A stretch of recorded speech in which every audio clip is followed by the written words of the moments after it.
And I could not have known then that if I had been born here, I would have left here, gone someplace south to deal with horses, to get on some open land where you can see tomorrow's storm brewing over a high desert.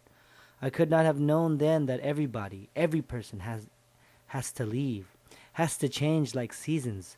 They have to, or they die. The seasons remind me that I must keep changing, and I want to change because it is God's way. All my life I have been changing. I changed from a baby to a child, from soft toys to play daggers. I changed into a teenager to drive a car, into a worker to spend some money. I will change into a husband to love a woman, into a father to love a child, change houses so we are near water, and again so we are near mountains, and again so we are near friends. Keep changing with my wife, getting our love so it dies and gets born again, and again like a garden fed by four seasons. A cycle of change.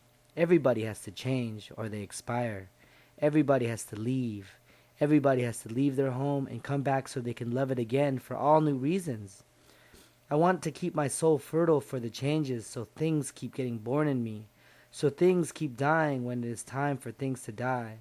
I want to keep walking away from the person I was a moment ago, because a mind was made to figure things out, not to read the same page recurrently.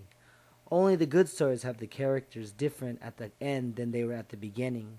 And the closest thing I can liken life to is a book, the way it stretches out on paper, page after page, as if to trick the mind into thinking it isn't all happening at once.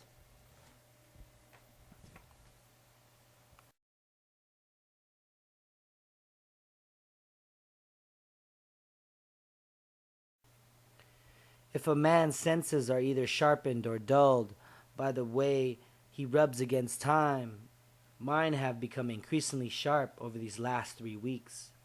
I am hungry, so I appreciate food and thank God for it whenever I find ice cream or other perishables in a condo I am cleaning. I appreciate friendship, and I don't need a television to keep me company. I appreciate birds chirping as there is no radio to seduce my ears. I appreciate God because I live in the house He has made, as opposed to a house I purchased by my own means. I've learned too that I don't really know very much about anything. I mean, I used to have all these theories about life. I thought I had everybody figured out, even God, but I don't.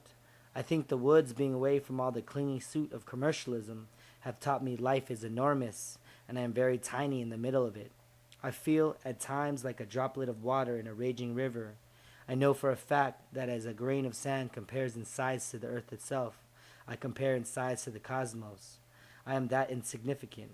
And yet the chemicals in my brain that make me feel beauty when I look up at the stars, when I watch the sunset, indicate I must be here for a reason. I think I would sum it up this way. Life is not a story about me, but is being told to me, and I can be glad of that.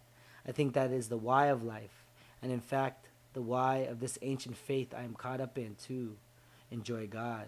The stars were created to dazzle us like a love letter. Light itself is just a metaphor, something that exists outside of time, made up of what seems like nothing, infinite in its power, something that can be experienced but not understood.